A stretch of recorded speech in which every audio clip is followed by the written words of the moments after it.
दर्शकों, क्या आपने कभी सोचा है कि जब मनुष्य समाज में चली आ रही सभी परंपरागत भक्ति साधना को करता रहे, लेकिन फिर भी उसे जिंदगी में अंधकार के अलावा कुछ न दिखाई दे, जब डॉक्टर भी उसे जवाब दे दे और चारों ओर उसे केवल निराशा ही नजर आए, तो वह क्या करे? दर्शकों, इसका परिणाम ये होगा कि वह परेशान होकर नशे जैसी बुरी लत का शिकार हो जाएगा। दर्शकों, ऐसी ही कहानी थी हरियाणा के रहने वाले कृष्ण जी की। कृष्ण जी ने अपने जीवन में हिंदू धर्म में प्रचलित सभी भक्ति साधनाएं की। इन्होंने जप भी किया, व्रत भी रखे और तीर्थों की यात्रा भी की, लेकिन फिर भी इन्हें किसी भी विधि से सच्ची शांति और सुख की अनुभूति नहीं हुई। लेकिन दर्शकों, आज कृष्ण जी का कहना है कि संत रामपाल जी महाराज से नाम दीक्षा लेने के बाद मुझे असली भक्ति का ज्ञान हुआ है। मैंने आज तक सिर्फ शास्त्र विरुद्ध साधना ही की थी, जिसने मेरे जीवन को अंधकार की ओर धकेल दिया था। लेकिन संत रामपाल जी महाराज द्वारा बताई गई भक्ति साधना को अपनाने के बाद मेरा जीवन पूरी तरह बदल गया है। दर्शकों, आखिर कृष्ण जी ऐसा क्यों कह रहे हैं कि हिंदू धर्म में प्रचलित सभी साधनाएं शास्त्र विरुद्ध हैं और संत रामपाल जी महाराज ही एकमात्र संत हैं जो आदि सनातनी भक्ति बता रहे हैं? आइए जानते हैं कि इसकी सच्चाई क्या है। सुनते हैं कृष्ण जी की कहानी उन्हीं की जुबानी। नमस्कार जी। नमस्कार जी। क्या नाम है सर आपका? कृष्णदास है जी मेरा नाम। आप कहाँ से आए हैं? मैं अट्टा गांव से, अट्टा जोरासी गांव से हूँ और मेरा जिला पानीपत है और तहसील समाल का है। संत रामपाल जी महाराज की शरण में आने से पहले आप क्या भक्ति साधना करते थे? मैं हरिद्वार जाता था, लोगों को देखकर, मतलब मैं भी साथ में जाता था। लोग बहुत हरिद्वार जाते हैं और वहाँ साधुओं की सेवा में रहते हैं, तो मैंने भी जाके वहाँ साधुओं की सेवा की। साधुओं के मतलब लंगर में काम किया करता था और जो भंडारे होते थे वो भंडारे में जाया करता था। फिर मतलब कुंभ मेलों में भी गया मैं। कुंभ मेले मैंने हरिद्वार के करे, इलाहाबाद के करे और मैं सब ऊपर पहाड़ में भी जाया करता था। अपना गंगा जी में स्नान करना और मतलब ऊपर केदारनाथ पे जाना, ये करते थे हम। जो भक्ति साधना आप कर रहे थे उनसे आपको क्या क्या लाभ प्राप्त हुए? नहीं, लाभ तो नहीं प्राप्त हुए। ये है, मैं खेती बाड़ी करता था, खेती का काम करता था मैं। इसमें मतलब मेरे को लाभ नहीं हुआ, कोई ऐसा कोई लाभ मेरे को नहीं मिला। आप हिंदू धर्म की सारी परंपरागत साधनाएं कर रहे थे, तो इन सब साधनाओं को करते करते संत रामपाल जी की जानकारी आपको कहाँ से प्राप्त हुई? भाई, मेरे घर में टीवी था और मेरे घर वाली वो टीवी देखा करती थी। वो सत्संग सुना करती थी परमात्मा का, कबीर साहब का। तो वो बोली कि भाई इस संत को देखो, जो ये संत इतना ऊंचा ज्ञान दे रहा है, तुम इस संत के पास जाकर देखो। तो मैंने कहा अभी तो मैं संतों के पास ही जाता हूँ, हरिद्वार जाता हूँ, वहाँ भी तो संत है। वो बोली नहीं, इसका ज्ञान अलग है, इसका ज्ञान सबसे अनोखा है, तुम इसके पास जाके देखो। तो मैं बीड़ी पीता था, सिगरेट पीता था और मैं सुल्फा भी पी लिया करता था। तो मेरे घरवाले का विचार सुना मैंने, चलो मैं भी महा चल मैं देखता हूँ। तो मैंने देखा, टीवी पर देखा, गुरु रामपाल जी महाराज का वो चला करता था। तो मैंने वहाँ देखा तो गुरु रामपाल जी महाराज के जो विचार सुने तो बहुत उच्च थे। फिर मैंने देखा भाई ये साधु है ना, ये तो कुछ अलग ही बात कर रहा है। तो ये सतयुग की, कलयुग की और मतलब त्रेता की, द्वापर की, वो सभी बातें बताते थे। तो मैं सुनता रहा। तो एक बार ये राधा स्वामी की बात चल रही थी, तो राधा स्वामी की बात मैंने सुनी। तो वो कुछ किसी को कुछ बताते थे, किसी को कुछ बताते थे। वो उनकी साधना सही नहीं थी। किसी की भी संत की मैंने ऐसी विचार नहीं सुने जो कोई सही रूप दिखा दे। तो मैंने सबके ही गलत रूप देखते थे। कोई पैसा मांगता था, कोई कुछ करता था, वो अपने ही उसमें रखना चाहते थे। तो मैंने देखा भाई जब ये संत एक मोक्ष का मार्ग बता रहा है तो हमें मोक्ष मार्ग पे चलना चाहिए ना। भाई हमें यहाँ नरक में आके क्या करेंगे? तो ये तो यहाँ तो नरक ही है, ये स्वर्ग नहीं है, ये सब नरक है। तो नरक में मेरे को बस रहना बस में नहीं था। तो परमात्मा की कृपा हुई, कबीर साहब की। तो मेरे को मतलब मैंने सोचा भाई संत रामपाल जी महाराज से मैं जरूर मिलूं और उनसे देखूं वो क्या भक्ति बताते हैं। फिर मैं 13 मार्च 2013 को मैं उनके आश्रम में गया।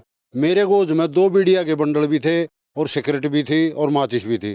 तो उनने मेरा वहाँ झाड़ा लिया और बोले जी ये बीड़ी सिगरेट ये निकाल दो, ये हमारे यहाँ अलाउड नहीं है। तो हमने वो बीड़ी सिगरेट निकाल दी। फिर मैं अंदर चला गया। अंदर जाकर मेरे को सब भक्तों ने, वहाँ बहुत अच्छे भक्त थे, उनने मेरे को सब ने चाय पिलाई, बिस्कुट खिलाए और फिर बोले भाई भगत जी नाम ले लो। मैं बोला भाई नाम तो मैं अभी लेता नहीं, नाम तो मैं गुरुजी आएंगे जब उनसे बात करके जब लूँगा। तो शाम को सत्संग होया, फिर सबकी मतलब गुरुजी का आदेश लेने के लिए सबकी लाइन लगती थी, तो मैं भी उस लाइन में खड़ा हो गया। तो परमात्मा गुरुजी आए और गुरुजी ने सबको आशीर्वाद देते जा रहे थे। फिर मैं भी खड़ा था, मेरे को भी आशीर्वाद दिया। फिर वो मेरे से 10-15 फुट आगे चले गए। फिर वो वापस आए, सिर पर हाथ रखा और बोला बेटा तू आ गया है। मगा गुरुजी मैं आ गया। तो बोला तेरी भक्ति लाइन शुरू हो गई है, अब तू भक्ति कर। तो जब मैं वहाँ से मेरी भक्ति सर स्टार्ट हुई थी जी। सर, आपने बताया कि टेलीविज़न के जरिए आपको संत रामपाल जी महाराज की जानकारी मिलने के बाद सतलोक आश्रम बरवाला में आप गए और संत रामपाल जी महाराज से नाम दीक्षा प्राप्त की। हमने सुना है कि जो भी श्रद्धालु संत रामपाल जी महाराज से नाम लेते हैं उन्हें कोई न कोई लाभ जरूर प्राप्त होता है। तो क्या आपको भी संत रामपाल जी महाराज से नाम दीक्षा लेने के बाद कोई लाभ प्राप्त हुए? मेरे को बहुत लाभ हुए। मैं तो एक नरक में पड़ा हुआ बंदा था, मेरे को कुछ नहीं पता था। जो आमदनी होती थी, किसान हूँ और किसान खेती का काम करता था, वो सब ही मेरी मतलब नशे पते में सब चला जाता था। तो मेरा 2 लड़के हैं, एक लड़की है। मेरे लड़के जब स्टडी कराया करते पढ़ते थे तो वो गुरुजी के आने के उसमें उनको दोनों को नौकरी मिली। एक डॉक्टर है जो पशुओं का डॉक्टर है, एक प्रोफेसर है जो सरकारी गवर्नमेंट कॉलेज में है। तो जब गुरुजी के हम शरण में आए तभी हमारे को सारा लाभ मिला और इसमें मेरे को जीवन दान मिला। मैं अपनी दुकान से मैंने सतकबीर पेंट एंड हार्डवेयर स्टोर की दुकान कर रखी है बापोली में। तो वहाँ से मैं आ रहा था तो मैं अपने खेत के पास पहुँचा तो मैं मतलब धानों के देख रहा था। तो मेरा पता नहीं एक्सीडेंट कैसे होया, मेरी मोटरसाइकिल गिर गई और मैं सड़क पर जा गिरा। सड़क पर जा गिरने से मेरे सिर में चोट लगी। तो मेरे और रात को मेरे बच्चों ने देखा मेरे को, अगर मेरे पिताजी को चोट लग रही है, तो वो रात को उन्हें उठा वो डॉक्टर साहब के पास ले गए। डॉक्टर साहब ने बोला भाई अभी तो इसकी हालात ठीक है पर इसके हालात ख़राब हो सके हैं। तो मेरे को सुबह मेरे बच्चे मेरे को पानीपत ले गए और पानीपत ले जाकर मैं भर्ती करवा दिया।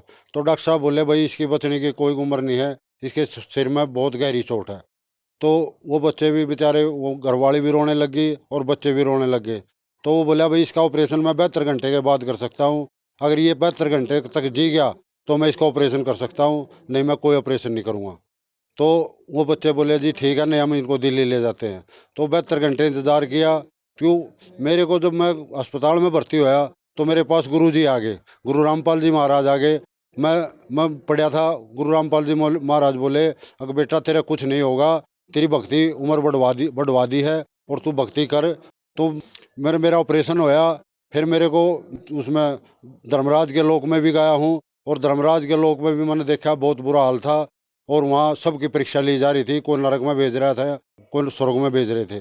तो वहाँ कबीर साहब आ गए और संत रामपाल जी महाराज आ गए। तो उन्हें कहा भाई इसकी भक्ति उम्र बढ़ा दो और इसको छोड़ दो। वो बोले नहीं जी इसकी तो 52 साल की उम्र है, इसकी भक्ति उम्र पूरी हो गई। वो बोला नहीं अभी तो इन्हें भक्तियाँ स्टार्ट हुई है, इसकी भक्ति उम्र बढ़ाओ।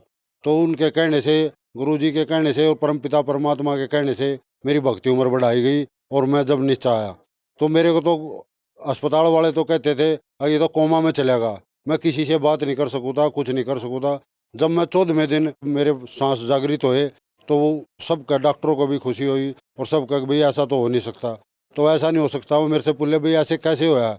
मैं बोला मेरे परमपिता परमात्मा ने और मेरे गुरुजी ने मेरे को दूसरा जन्म दिया है। तो वहाँ से मेरे को दूसरा जन्म मिला जी। आज मैं दूसरे जन्म में हूँ और परमात्मा ने अपनी भक्ति दे रखी और भक्ति ही करता हूँ।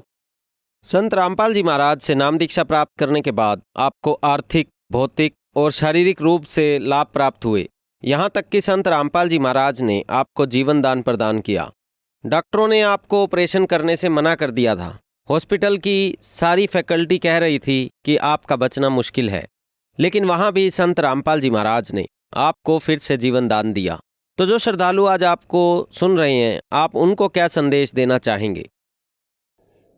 भाई मैं तो क्या कह सकूँ, मेरे को तो जीवन दान मिला। फिर भी मैं प्रार्थना करता हूँ सब जन को, अगर आपने मोक्ष करवाना है, अगर इस आवागमन से पेंडा छुटवाना है तो संत रामपाल जी महाराज की शरण में आओ और संत रामपाल जी महाराज से नाम लो। धन्यवाद जी। सत साई।